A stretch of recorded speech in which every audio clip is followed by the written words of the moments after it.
renewal of mind and reconfiguration of our thoughts that we are able to position ourselves to receive all the blessings that God has set aside for us. For it is not us who are waiting for the blessing, but rather the blessing that is waiting for us to be in the right frame of mind to receive it. You family, and welcome to another episode of Wake Up Africa. My name is Dr. Mumbi Seraki. I'm not wishing you a Merry Christmas. I wish you were even celebrating our own ancestors. There you are celebrating foreign ancestors, family. You've come at me because I told you Jesus never existed. They literally got it from Heru. Check the story of Heru, who was in the pyramids. Who was Heru? That's where they got that story from. We've already talked about how if there was such a character as Jesus being born, the fact that they even represent him as a Piscean, he would definitely not have been born on December 25th. December 25th is actually a pagan holiday that you're celebrating. And so I just want to challenge every African who is still celebrating Christmas. Stop moving on autopilot. Stop just mind-numbingly following tradition. Stop it. It's so crazy, family. How people do things with zero deeper understanding. Why don't you challenge yourself this Christmas to find out who Jesus really was, to do a bit of research? In this situation, the internet is your friend.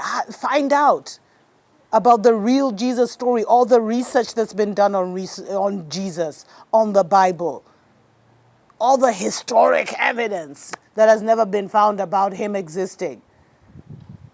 Go deeper into how there's been a spiritual invasion on this planet. And the one thing they realized is we had gods among us who would manifest and become these messiahs, become these master beings who were fully in their power, using 100% of their brain power. We only use like 4%. So of course, any human who was operating on 100% would literally be a god.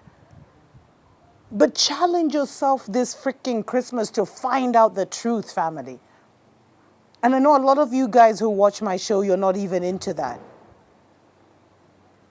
You don't even partake in that. You might because, it's when you get to go and see family and when you get to go and do this and when you get to go and do that. But time is not on the side of those people who are still celebrating Christmas in 2022, family. Time is not on their side. The truth is not on their side. And don't entertain their ignorance. I know sometimes with family and friends, especially these Bible-thumping, church-going elders who think they know more than anyone else, it's even better to let them just be in their ignorance. But ignorance cost us so many people in 2022 who took the double Big Mac, family. Ignorance cost so many family members their loved ones. It costs us, so many of us conscious ones, the pain and suffering of having to lose a parent or having to lose a sibling or having to lose a friend who Babylon was able to trick into taking the poison. And so, I'm partying like it's just, beach day, everything. It's a great day. I'm not planning on doing anything, participating in any ritual connected to any Christmas, Boxing Day, all that rubbish. Nah. And I will continue to go deeper into my ancestral communion.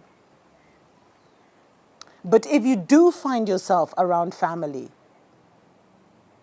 make it your intention that you shift the vibration in that gathering, in your family home, among your peers. And it doesn't even mean that you have to now try and convince them of the truths and what's really happening. We've reached a new level, family, where you just have to spiritually take yourself to your highest vibration. Maintain that highest vibration of love. And then put intentions that this is the season when your family will awaken. This is the season when they will hear the calling of the ancestors. This is the last Christmas you will celebrate, because by the next time this Christmas thing is coming around, people will be awake. And you'll be looking at other ways to acknowledge the Most High, the ancestors. And you'll be recognizing that even December, we should be in summer. That we may actually have to bring our New Year celebration to around September so that we can disconnect from the Babylon narrative. Set intentions for your family to free them of their ignorance. Set intentions that the truth may set them free. And then go and be amongst them in your high vibrational self. Avoid the aunts and the uncles who will trigger you, who will make you emotional, who will take you off your game, who will take you out of the balance. Avoid those. Keep it minimal. And just maintain your high vibration. You don't even have to stay there very long. Because, you know, there's something a wise man told me once, and this has really influenced how I move in crowds or among peers or among friends or among family.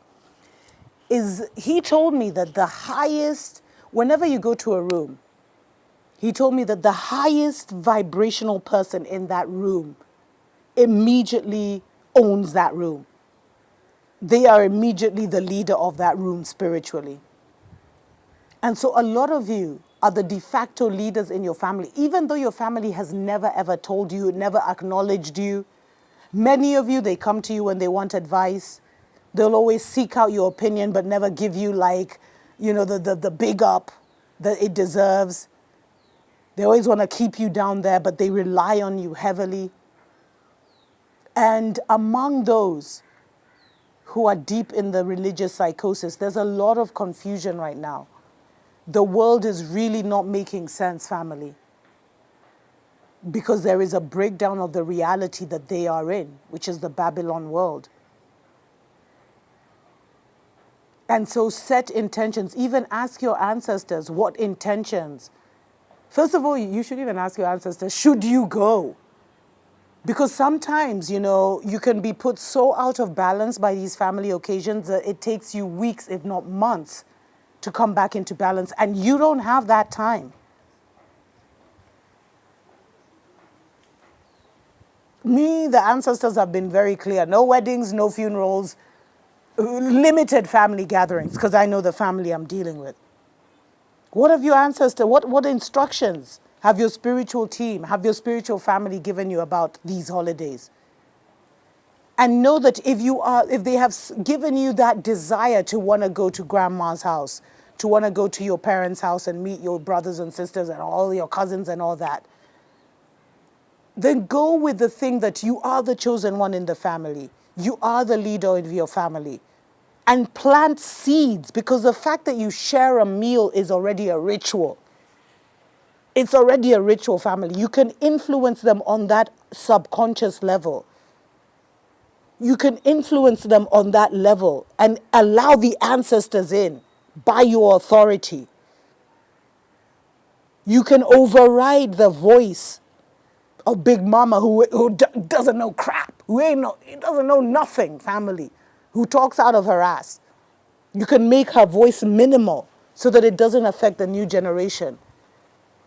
And as you go to the parties, I guess now this show is going to be about, you know, how to spend Christmas as an awakened one with unawakened family or whatever. Concentrate on the young ones, family. Concentrate on the young ones amongst your family members. They're the ones that need you most, and they're probably the ones that are going to make it. Share your nuggets with them. Give them time. Ask them how life is for them. Many of them are probably going through an awakening and they have absolutely no one to talk to about that. Be that listening ear. Be that voice of encouragement. Be that voice which will actually tell them what the hell is really going on. But stand in your truth, family. You don't have to argue. You don't have to debate. It's a waste of your energy. As I told you, family, the debates are over. The convincing is over. The separation has already happened. Literally, if anyone is still in Babylon, they'd literally have to jump to the new earth to make it at this point, and they would need the grace of their ancestors, or they'd need their ancestors to actually create that bridge for them. But there are those who are awakening now who,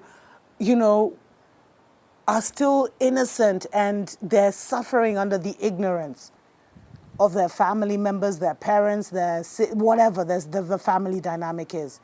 So be that voice of truth and ask the Most High and the Ancient Ones and the ancestors to seed you with something that you will take to those events that will forever change your family. Because you should, at this point, family, if you really want to confirm that you are awakened and you're a chosen one, your energy should be changing lower vibrational rooms.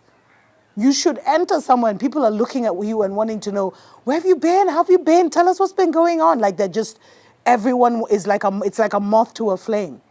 That's how powerful your energy is and should be. So be a missionary for your ancestors, a messenger for your ancestors, a chosen one for your ancestors. Be the one that opens up the door so that they can come and start to set some things right within the home and awaken those that are ready. Because we also have gatekeepers in all our families who have been blocking the awakening with their religious psychosis, with their nonsense, with their ignorance. And yet they think because they're the oldest one, or because they're the oldest brother, or because they're the grandmother, or because they're this, or because they're that, that their truth trumps everyone else's truth when they don't know jack all. Because the information wasn't available in their time like it is now. So you don't have to go there and tell them that Jesus never existed. But you can go there and you can say, I open the door for the ancestors to come in and heal and restore our family and our bloodline and awaken those who are ready. Even if you were just to say that one thing, family, you'll shift things in your family and you'll see so many shifts happen. You are the change your family's been waiting for. You are the Messiah they've been chilling for, they've been praying for. You're the one who's supposed to be there to help them set themselves free. No one else cares. Babylon is ready to devour them. You're all they have, literally. And if you're still connected on that level where you're actually still going to share a meal with them, then that means there's still an opportunity for you to go in there and save a soul or two. Let me know what you think in the comments below. Let's be a source of encouragement for one another. I'm so grateful for having you on this journey as part of our consciousness community, as part of our family. So much has happened. We've seen so many incredible things manifest because of our connection. I pray that you continue to move into your power, to move into your rightful inheritance, to claim back your life, because this is only the beginning of paradise on earth, of the new earth. And a big thank you to anyone who sent us a love donation to this year, to anyone who supported us at any time and continues to support us on Patreon. We appreciate, love you so much. May endless doors be opened to you or be revealed to you. And may abundance be your inheritance in this season to come. Tuko pamoja. Hear a clarion call. It's time to rise and shine. Time to get what's mine, yeah. And I want it all, beyond the riches of the world, to the promises of God for my life.